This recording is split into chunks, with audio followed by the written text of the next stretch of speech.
Story 1. So my little sister, who is the sweetest girl in the world, is 12 years old but can't walk or communicate. Her mental age is around 6 months. She obviously cannot attend a regular school, but since we live in a big city, there is a wonderful school for kids like her. Even though we don't own a car, since we don't need one, we got the city to put up signs in front of our house designating a 4-meter spot for wheelchair pickup and drop-off for her school bus every morning and afternoon. The signs went up perhaps 2 years ago, and after the first week we never really had any issues since most of our neighbors are wonderful and totally understanding of our designated spot. For some context, we live in a perhaps poorer community, though we're well off, but in our 9 years here, we've had nothing but great interactions with everyone here. Sadly, the neighborhood is gentrifying, and we're getting more self-centered people with their Mercedes-Benz or Audis honking, while my sister gets loaded onto her school bus, which takes around 4 minutes, but blocks our little street, which really pisses us off, as well as the other sane people that witness it. Naively, we thought this would be the extent of our unpleasant interactions. In September, we woke up like on any other Monday morning to find a shiny BMW parked in our disabled spot. It wasn't just partially in it, it was positioned perfectly to take up the entire spot. To make things worse, there were about a dozen open spots on the block, and it's not like they were all vacated that morning since we woke up at 6 a.m. We were baffled. I'd seen this car many times since last July, and it was definitely the same car, since there aren't many burgundy sports cars in our neighborhood. It was usually parked about 20 meters south on our street, so we knew it belonged to a neighbor a few doors down. We did all the basics in this type of situation. We took a picture, took down the license plate, and called the police to report it. The cops came by within the hour and wrote a big fat ticket. I believe it was for $700, but don't quote me on it. Anyways, it was a significant amount. At around noon, a smug, angry guy came knocking on my door. I had the day off from school and was home on my own. It was obvious that it was the owner of the car, so I made a quick decision to record the conversation or screaming match on my phone. I opened the door, and before I could say a thing, the douche lay into me. I'm a 16-year-old guy, and he's in his mid-40s, midlife crisis maybe. He accuses me of all things ranging from putting up those signs this morning to frame him to being racist. He was East Asian, I believe, but we have a really diverse community. He goes on to say that disabled spots shouldn't even be a thing, that it's always empty, totally shooting himself in the foot based on his previous comments, that we should pay for his undeserved ticket, that it isn't even an inconvenience since the spot next to his was free and my sister could just get on the bus from there, blah blah blah.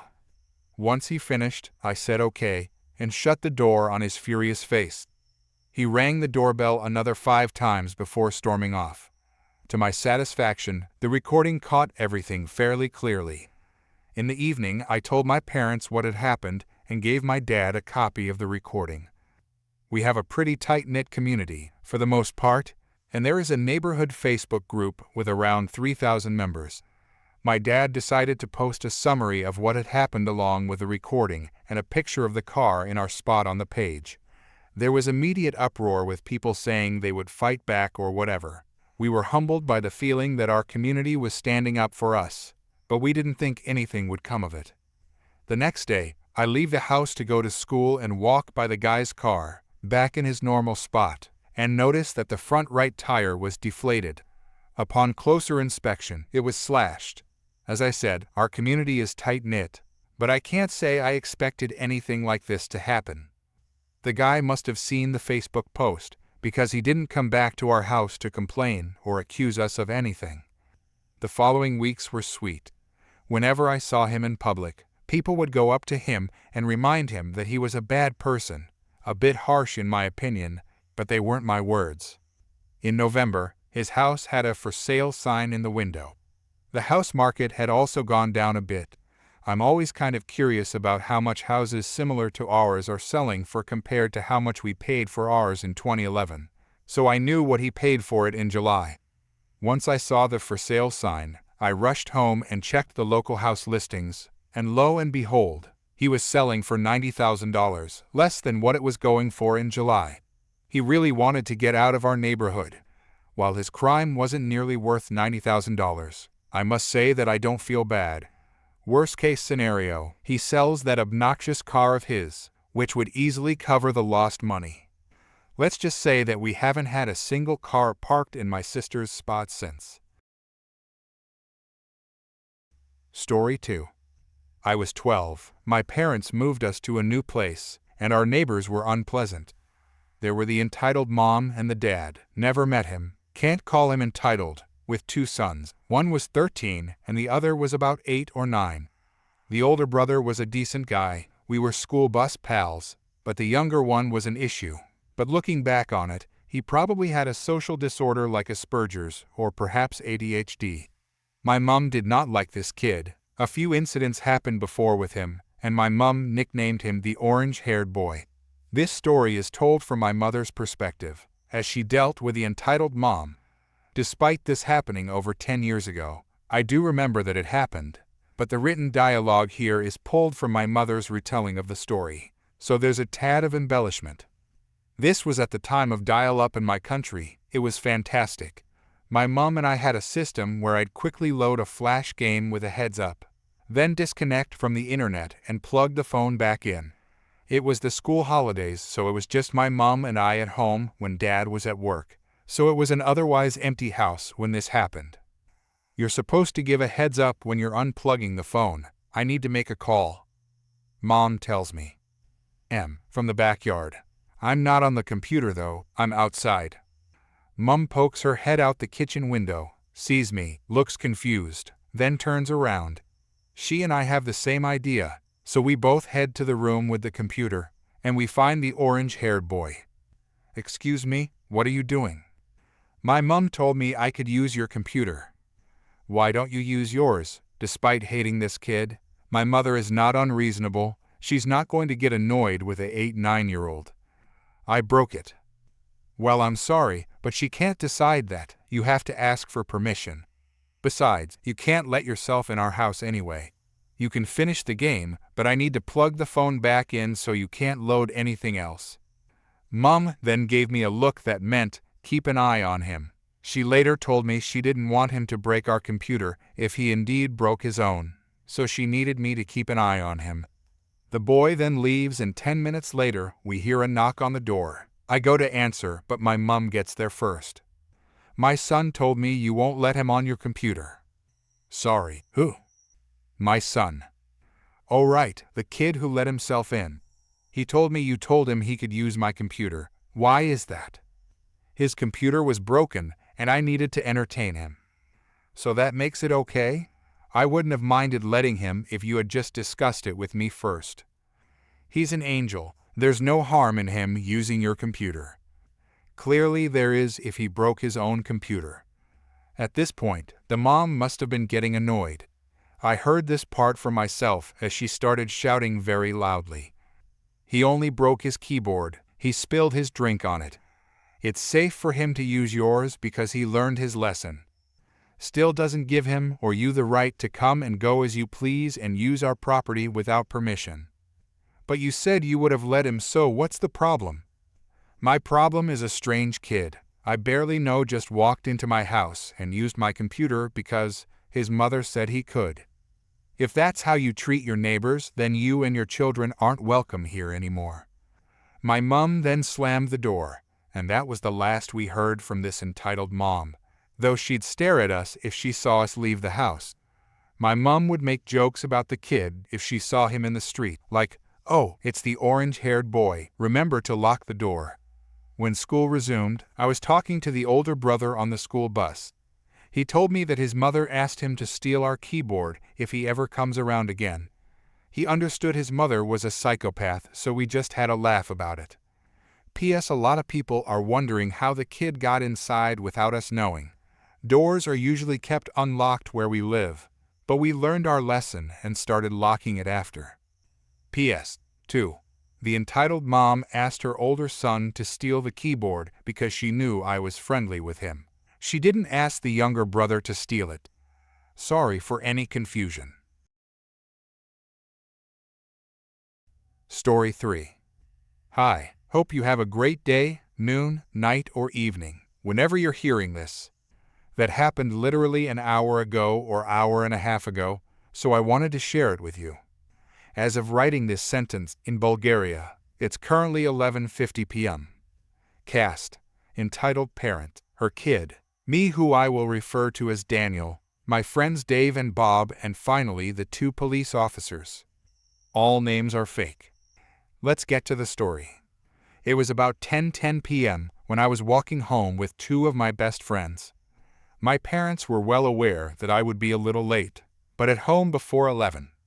They were totally okay, since they knew my friends and their families and were perfectly okay. So we're walking, when a lady shows through her apartment window. We were walking past this apartment complex. She shouts, and it's late, and comes down with nothing but a bathrobe and some slippers. Thank God there was no wind, else. She starts arguing that we are too young to be out that late. Let the conversation speak for herself. Entitled Parent, what are you doing so late? You're too young. For now, she's polite and asks nicely. We explained that we were old enough and were just getting home. Note: in Bulgaria, the curfew for under 16 is 10 p.m. I'm 17 male, and I quote, according to the Child Protection Act, parents are obliged to accompany their children, or to provide responsible full-age person to accompany their children to 16 years of age on public places after 22 o'clock. So we are legit about this. We weren't drinking nor smoking or anything like this. Me, Dave and Bob. Hey, we are 17 and are just getting home. We are legit. That's not true. You're not older than 12. We, boys 185 centimeters in height, for our American friends, 6'1", are 12 years old? Gosh, we even have a beard. All of us. And no, she saw it clearly. It was a well-lit area. Me, ma'am, we are just getting home, if you excuse us. Don't you dare go anywhere. I'm calling the cops. Your parents are very stupid to let some 12-year-olds to be so late. My kid is sleeping and you're disturbing the peace with your noise. Neither we were noisy, and as I already said, we weren't doing anything illegal. She called the cops. Gosh. We waited patiently. The police officers enter, both nice to be clear. Police Officer 1, what seems to be the problem, ma'am? Entitled Mother, these 12-year-olds are alone on the street that late. Police Officer 2, they don't look like they are 12 years old. We were taller than all of the adults standing with us. They are. Just look at them. Police Officer 1, gentlemen, I know this is not needed, but, sigh, can I see your ID? Us, sure. We hand it over. Police Officer 2 said, and I remember these sentences, since I really like talking on radio stations. Control, 221 over. Control, over. Requesting ID check for Daniel, Dave and Bob. He also tells the ID's codes that I can't tell for obvious reasons. Control, IDs, property of Daniel, Dave and Bob. All 17 years old, born in 24, the 27th of February, the 22nd of February, the 10th of January, accordingly, real dates, legal guardians present in system. No calls for missing kids, no criminal records, no warrants, no detention orders, code 0. Legal guardians for Daniel, Dave and Bob, no criminal records, no warrants, no detention orders, code 0. Proceed returning IDs, over. Police Officer 2, here's your IDs. Have a good night. Entitled Parent, so you're gonna let them. These IDs are obviously fake. And God knows to whom you spoke on the radio. They were probably drunk and didn't notice. They are clear, no records, 17, legal to be on the street, and no parents called us for missing people. But, they were drinking and smoking in public. Us? No, we weren't. Yes, you did, criminals. Check them. Here the police officers did a breathalyzer check on the three of us. Surprise, 3 of us with 0. And some other checks. I don't mind, since this is their job, and it's not their fault that this crazy lady is here. Police Officer 1, they're clean. Entitled Mother, but. Police Officer 2, No buts here. You either get in your apartment and leave these boys, or get in the cruiser with a direct ticket to the police station. His exact words. She says fine and leaves, cussing us and yelling how these are fake IDs. The officers say, great night and please get home soon. We were heading that way. All right. After that, we said goodbye to each other and headed home. Once I got home, my parents were watching Like Two Drops of Water.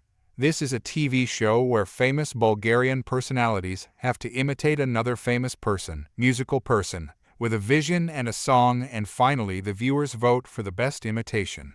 I told them, and they didn't stop laughing for about 5 minutes. End of story. Goodbye. Story 4. I never thought I'd end up sharing my own story about encountering an entitled parent. But here we are. First, let me give you some context about how I ended up in this situation. 2 months ago, I was heading home from basketball practice when a drunk driver ran a red light and T-boned my mom's car on the passenger side, where I was sitting. I suffered multiple fractures in my legs and temporary nerve damage. The doctors said I'd make a full recovery, but I needed to use a wheelchair for at least 3 months while undergoing physical therapy. I could stand for short periods, but walking any distance was still out of the question. The incident I'm about to share happened last week when my mom and I went to the local supermarket to pick up some groceries. The store was pretty crowded, and I was waiting at the end of an aisle since my wheelchair couldn't fit through with all the other shoppers. My mom went ahead to grab what we needed while I waited, scrolling through my phone to pass the time. That's when this kid, probably around 8 or 9, approached me. The kid asked me why I was in a wheelchair. I explained about my car accident and how I needed it until my legs got better. The kid nodded and walked away. I thought that was the end of it, but boy was I wrong. A few minutes later, the kid returned with who I assumed was his mother. She had that classic, "I want to speak to your manager" haircut, and was already wearing an irritated expression. The mother immediately demanded that I let her son try sitting in my wheelchair. When I refused and explained that I needed it to move around, she became more aggressive. She accused me of looking perfectly fine and suggested I was faking my injury for special treatment. I tried to explain about my accident and even mentioned I had medical documentation, but she wouldn't hear it. She kept insisting that documentation could be faked and demanded that I stand up to prove I needed the wheelchair. When I mentioned that I could stand briefly but couldn't walk, she became even more confrontational. She twisted my words, claiming that my ability to stand proved I was being selfish and that her son deserved to use the wheelchair as a treat for good behavior. At this point, my mom returned and immediately noticed what was happening. When she asked what was going on, the mother immediately started complaining about me, claiming I was pretending to be injured and had admitted I could stand. My mom became defensive, explaining about the car accident and my recovery process, but the mother remained stubborn in her disbelief. What happened next was so shocking that it still feels surreal. This woman literally lunged at me, grabbed me by my shoulders, and yanked me out of the wheelchair. I fell hard onto the floor, and before anyone could react, she lifted her son and placed him in my wheelchair. She started gloating about how I was fine, and now her son could have some fun. A store employee who was stocking shelves nearby saw what happened and immediately rushed over, warning the mother to stop and informing her that security was on the way. The mother realized she had messed up and grabbed her son, trying to make a run for it. Thankfully, my mom blocked one end of the aisle, while the employee blocked the other. Security arrived within minutes, and they started questioning everyone involved. During the commotion, though, the kid managed to slip away. We only noticed he was missing after the security had detained his mother. The store immediately initiated a search, and they found him in the employee break room. He had broken into the vending machines, eaten several candy bars, and was playing on someone's gaming device he'd found in there. The police were called, and the mother was arrested for assault and battery. She also had to pay for all the candy her son stole and the damage to the vending machine. The kid was released to his father's custody, who apologized profusely for his ex-wife's behavior. I pressed charges, And it turned out this wasn't her first assault charge. The judge wasn't lenient at all. She got 6 months in jail, 3 years probation, and had to pay for my emergency room visit. Yes, I had to get checked out after she threw me to the ground, plus additional damages. She also lost her shared custody of her son. The store gave me a year's worth of free groceries for the trouble, and they've since implemented better security measures in their break room. The mother's ex-husband later told us that this incident finally gave him the evidence he needed to get full custody of their son, something he'd been trying to do for years due to her increasingly erratic behavior. Story 5. Disclaimer: huge wall of text ahead. This is quite a long story, spanning through a period of a few years. I've taken some licenses for entertainment purposes and altered many details for privacy, but the facts are all there. About 20 years ago, my uncle bought an apartment in a new, fancy condo. Each floor was separated into 2 apartments, except for the top floor, which was a single apartment more than double the size, with a private attic. All other units had a storage area in the basement. He got to the top floor. The building had a large common hall and a large yard all around it, so the owners decided to create a homeowners association to maintain the common areas and protect property value. My uncle has always been an independent man, so he wasn't keen on the idea, but he recognized it was necessary. However, he proposed an article in the statute allowing any member to recede from the homeowners association by paying a contribution and entering a limited agreement. People under this contract would not be in the homeowners association, but would be required to contribute to common expenses, light, cleaning, administration, etc., and maintenance. Though in this case, the homeowners association was required to confront their respective quotes for the job before proceeding. Since the votes were based on surface ownership, and he thus had the swing vote, the rule was included in the statute. A couple of years go by without a hitch. The homeowners association works as planned. A couple more units are sold. Everything is fine and dandy. Enter Karen. My uncle describes Karen as your worst high school teacher, with a resting brat face like she was constantly smelling sewage. In reality, she was a plain woman in her 50s, dirty blonde, single, a pocket dog and 2 cats, with a mildly annoyed expression frozen on her face, and the fashion sense of Dolores Umbridge. Although after starting reading Reddit posts, I'm having a hard time not superimposing the classic Karen hairstyle on her. She was one of the original owners, but never had much interaction with the others.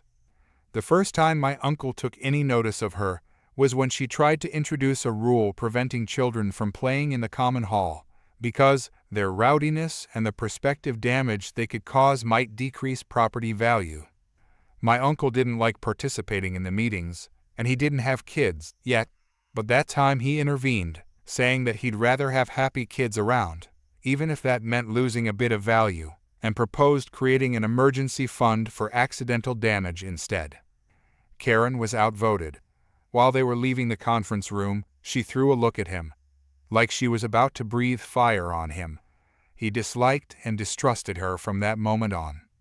Karen tried several times to pass more restrictive rules, but she kept getting outvoted, even thanks to my uncle's double vote.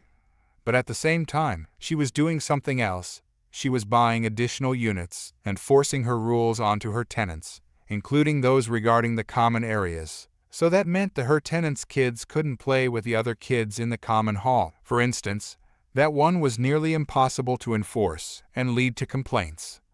Over time, thanks to her by now 4 votes, Karen got a seat in the homeowners association. That was an alarm bell for my uncle, who filed to leave the homeowners association, as per his own article, on the same day. And not a moment too soon, as that article was canceled even before his request was processed. The homeowners association then initially denied his request, and he had to sue and go to arbitration to prove he had filed his request before the rule was expunged. But from that moment, he was free. Over the next couple of years, he had to go to arbitration twice more. Once because the homeowners association demanded payment for a renovation without giving him the chance to present an alternative quote, and once because Karen and her newfound clique kept harassing him with fines he didn't have to pay. He won both times, and Karen was beyond hate. Every time they met each other, she looked at him with such contempt, he actually started fearing for his safety. In this period, Karen's increasingly restrictive rules had caused a high turnover both of tenants and owners. Even if everything was still in pristine condition, Karen was very good at that. The homeowners association rules were a hard sell. This had decreased the value of the apartments a lot, and Karen used this to buy even more lots, ended up with 6 total. When my aunt got pregnant, they decided that the condo was not really kid-friendly anymore, so they decided to sell. As I mentioned, the property value had dropped in recent years, but evidently not my uncle's apartment. When he put it on the market, he advertised it as free from local homeowners association. He ended up selling it to one of the former residents for almost double the price per square foot than any other apartment in the building. Happy end? Wait, there's more. A couple of weeks after moving, my uncle received a call from the very distraught new owner, saying that members of the homeowners association are harassing him, and that Karen has threatened to sue him, because the homeowners association has a new rule that all new owners must sign up for the homeowners association. My uncle, so, you're not part of the homeowners association, you don't need to care about the rules they make. The new owner pauses as he processes the information, and then burst out laughing. They chatted a bit, and the new owner, after enduring for years, was quite happy about the prospect of messing with Karen and the powerless homeowners association. The end. Edit. Answering some questions. $1. How come the building didn't have a board already? Apparently, the company that built the condo had gone belly up some time earlier with the building virtually complete, and the company that liquidated it wasn't really concerned with stuff like that, only recovering money fast. That left the buyers to manage the property by themselves, or they were delegated to do so. #2. Someone suspects Karen had an evil plan all along. Unethical life pro tip. Join a building with a homeowners association. Consolidate power and pass increasingly draconian rules until everyone wants out. Buy up the apartments at a discount as rats flee the ship. Once you own the whole building, dissolve the homeowners association and sell the units at a profit. That's a very interesting point of view. But I asked if she bought any more lots, and no, Karen didn't get any more lots. Underwhelming, I know. A bit of a color note though. Due to the high turnover, not many people know about my uncles a while after they moved. All they knew was that the owner of the big apartment on the top floor, they tell me it's called a penthouse, was not subject to the homeowners association. In the time he lived there, a lot of rumors had him as some kind of big shot, either in politics or crime. It's funny. Story 6. Hey everyone, as the title says, I got kicked out on Sunday, and, needless to say, it was the worst fight we've ever had. If you want some context leading up to this, feel free to check my profile. I got a text from my mom on Friday saying we needed to discuss my housing situation and that she wanted me out. She said we'd talk more on Sunday since I wouldn't be home until Sunday morning. The weekend was incredibly stressful as I couldn't stop worrying about what was going to happen next. I'm a full-time student, and I work only a few hours part-time on Sundays and Mondays, so money is very tight. When Sunday rolled around, I was trying to stay calm while waiting for her to bring up the topic, wanting to gauge her mood before diving into the conversation. Even though the situation felt so abrupt and unfair, I wanted to remain respectful. After all, she's still my mom. While doing the dishes, I asked her if she wanted me to put away breakfast so I could clean up the pans. That's when she decided to start the conversation about kicking me out. She asked, in a tone dripping with condescension, where I was planning to go. This wasn't surprising behavior from her, but it still stung. I told her I wasn't sure yet and mentioned that I'd have to see if my partner could take me in, considering they still live with their parents. That's when things escalated. She started saying my partner would never take care of me, that I was throwing my life away, and that I'd end up pregnant with a child I didn't want. She painted a grim picture of me co-parenting with an ex, dropping out of school, becoming addicted to substances, and living on the streets. I hadn't even responded at this point, but she kept berating me for a solid 15 minutes. After a while, I couldn't take it anymore. I told her to stop, saying she was being incredibly immature. I brought up how this has always been an issue, how the entire household struggles with her behavior. She comes home in a bad mood and takes it out on everyone. It's been this way my whole life, but the past few months have been especially unbearable. The entire house walks on eggshells, and no matter how much we try to please her, it's never enough. To add some context, my mom was diagnosed with bipolar disorder. I'm not sure which type, but she has never committed to therapy or consistently taken her medication for more than 2 weeks. Midway through my venting, she threw her breakfast oatmeal at me like an angry toddler, which honestly proved my point. It got all over my clothes. Knowing her, she probably wanted to get physical, but didn't, maybe because I'm taller now. If I'd been younger, though, I'm pretty sure I'd have been knocked to the floor. This was the first time I'd ever disrespected my mom like that, but I knew there was no going back. I told her I wasn't leaving immediately and that I needed the 30 days required by law. She shot back, saying I didn't pay rent, so I could leave right then. I reminded her of our agreement. I take care of the house, cook dinner 5 times a week, help my younger sister whenever she needs, and even do my mom's eyelashes on Sundays or touch up her hair whenever she asks. I graduated from an aesthetics program in February and am now in school for cosmetology. Her response was to say good luck, and if I wanted to stay, I'd have to take her to court. I told her there was no need for things to escalate like this. I couldn't understand what had sparked all this hostility. Part of me thought she might be going through an episode since she's been in a funk for months. Another reason might have been a text exchange I had with my younger sister. My 11-year-old sister had messaged me, upset that Mom was mad at her for not cleaning her room. I told her politely to do as Mom asked and try to be nice since Mom wasn't in a great mood. I knew my mom read our messages, so I made sure to be respectful, but apparently that didn't matter. My mom threw a tantrum after I mentioned the 30-day rule and stormed out after tossing oatmeal at me. Frustrated, I began cleaning up the mess, with my stepdad stepping in to help. A few minutes later, she came back downstairs and begrudgingly acknowledged I had 30 days.